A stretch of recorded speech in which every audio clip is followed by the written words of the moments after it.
Krievu tautības cilvēki, ja paskatās, viņi varbūt vairāk uzdrošinās. Viņi nebaidās varbūt riskēt vairāk. Jā, latvietis, tas atkal nāk no kaut kādām, nāk no kaut kādiem pamatiem varbūt.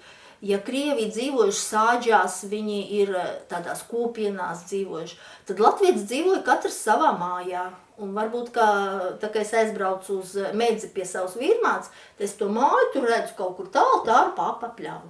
Jo viņi katrs dzīvoja savu dzīvi, katrs nemaz nezinot, kas tur kaimiņam diži varbūt notika. Latvietis baidās, jāsaka tā, Krievs viņš iet tā, atvertu savu krūti un viņš iet vienalga tur vai sniegs vai lietas, viņš dur uz priekšu, kas būs, tas būs. Es nezinu, nav man dzīvē tāds bijis, ka vai es kaut ko justu pret kādu tautības dēļ, vai nezinu.